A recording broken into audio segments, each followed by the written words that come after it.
बच्चों, आज नए पाठ की तरफ हम लोग चल रहे हैं। नए पाठ में जयशंकर प्रसाद एक नाटककार, एक काव्यकार, एक कहानीकार आज के रूप में, जबकि वो हम आपके बीच में बहुत समय तक नहीं दिख रहे थे। हिंदी साहित्य का विकास जो प्रसाद जी ने किया अद्वितीय। 1889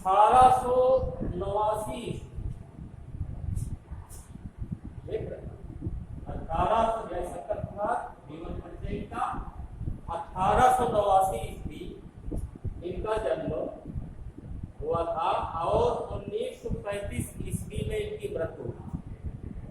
1889 में जन्म हुआ और 1937 में इनकी मृत्यु हुई। ठीक। पिता का नाम देवी प्रसाद, पिता का नाम देवी प्रसाद, जन्म स्थान काशी, जिसको बनारस भी लोग कहते हैं, वाराणसी भी कहते हैं। ये प्राचीन नाम है काशी। और एक सुंघनी साहू, इनके परिवार को सुंघनी साहू कहते हैं। सुंघनी साहू के नाम से एक वैश्य परिवार था, उसी परिवार में आपका जन्म हुआ था 1889 ईस्वी में काशी। अब इनके यहाँ जो वैश्य लोग ज्यादातर व्यापार करते हैं, तो इनके यहाँ तंबाकू का व्यापार होता है। तंबाकू का व्यापार होता था। इनके बचपन में बहुत बड़ी समस्याएं आई। लगभग ये 48 वर्ष की उम्र में ही इनका जो है स्वर्गवास हो गया। बड़े भैया की मृत्यु, परिवार में कई लोगों की मृत्यु हुई, उनकी पत्नी की मृत्यु हो गई। अंत में धनाभाव के कारण ये काफी परेशान हुई और इनका शरीर बिल्कुल दुबला पतला हो गया।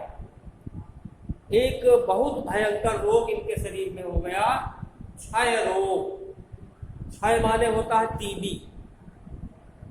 टीबी हो गई। टीबी के कारण ये 1937 ईस्वी में 48 वर्ष की अवस्था में ही इनका जो है स्वर्गवास हो। उस 48 वर्ष की अवधि में आपने जो हिंदी साहित्य को प्रदान किया वो अद्वितीय। काव्य के क्षेत्र में अगर हम देखते हैं, चित्राधार, कानन कुसुम, झरना, लहर, प्रेम पथिक, आंसू, कामायनी, देख रहे हैं ना? चित्राधार, कानन कुसुम, झरना, लहर, प्रेम पथिक, आंसू, कामायनी। कामायनी इनका जो है महाकाव्य है और प्रकृति का इतना अच्छा वर्णन किया है आपने। तो कामायनी ये तो आपकी काव्य कृतियां थी। क्या थी? काव्य कृतियां। अब इसके बाद इनकी जो नाटक है, राजश्री, विशाख, जन्मेजय का नाग यज्ञ, अजातशत्रु, चंद्रगुप्त, स्कंदगुप्त, एक भूत, ध्रुव स्वामिनी, कल्याणी, ये नाटक है। ये इनके नाटक है। नाटक में राजश्री, विशाख, जन्मेजय का नाग यज्ञ, अजातशत्रु, चंद्रगुप्त, स्कंदगुप्त, एक भूत, ध्रुव स्वामिनी, कल्याणी, ये इनके नाटक। ये इनके नाटक। कहानियां, 3 कहानियां हमको प्राप्त हो। 3 कहानियां प्राप्त हो। आकाशदीप, आंधी, इंद्रजाल, और एक कहानी की पुरस्कार भी एक कहानी है प्रसाद जी की। तो इस तरह से इनकी ये रचनाएं। तो इनका जीवन परिचय आप देख लें कि 1889 ईस्वी में इनका काशी के एक सोहनी साहू वैश्य परिवार में 1889 ईस्वी में आपका जन्म हुआ काशी में। और इनके पिता का नाम था देवी प्रसाद। इनके पिता का नाम देवी प्रसाद। इनके यहाँ तंबाकू का व्यापार होता। इनके यहाँ तंबाकू का व्यापार होता, बहुत बड़ा व्यापार होता था। लेकिन कुछ ऐसी स्थितियां बनती चली गई कि बड़े भैया की मृत्यु हुई, पिताजी की मृत्यु हुई, माता जी की मृत्यु हुई, आपकी धर्मपत्नी की मृत्यु हुई। इसलिए आर्थिक रूप से या पारिवारिक रूप से इनको काफी चोट लगी और ये क्षय रोग से ग्रसित हो गए। और लगभग 48 वर्ष की अवस्था में इनका जो है 1937 ईस्वी में निधन हो गए। अब इसकी क्षतिपूर्ति तो हो नहीं सकती। ऐसे महान विद्वान अगर काफी समय तक जीवित रहे तो साहित्य को बहुत कुछ अमर कर सकते हैं, बहुत कुछ दे सकते हैं। लेकिन वो ईश्वर का विधान है, कुछ न कुछ कारण बनता है, उस कारण के आधार पर सबको यहाँ पर भोगना पड़ता है। तो 1889 और 1937 देवी प्रसाद, जन्म स्थान काशी, सोहनी साहू परिवार में। और उनकी रचनाएं जो हैं, उनकी रचनाएं चित्राधार, कानन कुसुम, झरना, लहर, प्रेम पथिक, आंसू, कामायनी, ये काव्य कृतियां। अब कामायनी चूंकि ये महाकाव्य, ये कामायनी जो है महाकाव्य।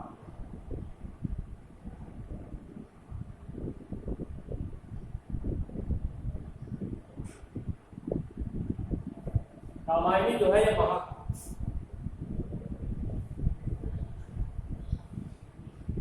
इसी कामायनी का थोड़ा सा भाग, थोड़ा सा अंश अपनी पाठ्यपुस्तक काव्यांजलि में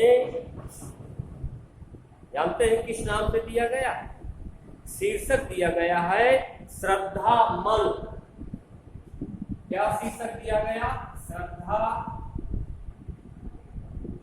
और मन।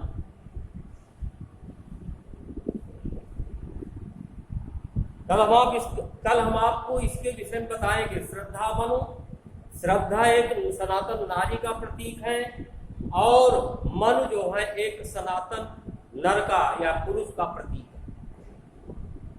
श्रद्धा चूंकि गंधर्व राजकुमारी है और गंधर्वों के यहाँ केवल नृत्य गान होता है, उनका एक पेशा होता है।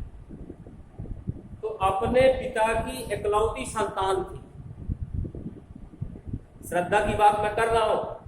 श्रद्धा और मन जो शीर्षक दिए गए इसमें आपकी काव्यांजलि में, उसी में चर्चा हो रही है। क्योंकि अब हम जीवन परिचय के बाद उसी तरफ चलेंगे।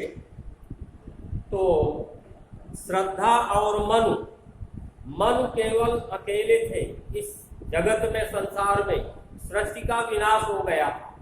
इनकी रचना के माध्यम से मैं आपके सामने प्रस्तुति कर रहा हूं। जो श्रद्धा मन शीर्षक दिया गया और मन एकांत में समुद्र के किनारे बैठे हुए कुछ सोच रहे थे। श्रद्धा ने क्या किया कि अपने माता पिता की इकलौती संतान और वो प्राकृतिक चित्रण देखने के लिए कि प्रकृति की लीला कैसी है, प्रकृति कैसी है, पेड़ पौधे कैसे हैं, पर्वत कैसे हैं, झरने कैसे हैं, नदियां कहाँ हैं, समुद्र कैसा है, इसको देखने के लिए उनके अंदर, आंखों के अंदर उनको एक जिज्ञासा जागृत हुई कि हम इनको देखना चाहेंगे। उसी को देखने के लिए ये गंधर्व देश से अकेले ही प्रस्थान करती, वहां से प्रस्थान किया। इसके बाद वो घूमते घूमते कहां पहुंचती हैं? मनु के पास, समुद्र के किनारे। मनु से उनकी बातचीत होती है, क्योंकि और इस सृष्टि में कोई बचा नहीं। कहते ना कि हम लोग मनु की संतान। मनु तो कई हुए, एक दो नहीं, कई। मनु के नाम से मनवंतर भी चलता है। तो इस तरह से आज इनके जीवन परिचय के विषय में आपको जानकारी दी गई। कल हम इसके आगे जो इनका शीर्षक है श्रद्धा और मनु, उसके विषय में चर्चा करेंगे, आपको जानकारी प्रदान करेंगे। धन्यवाद।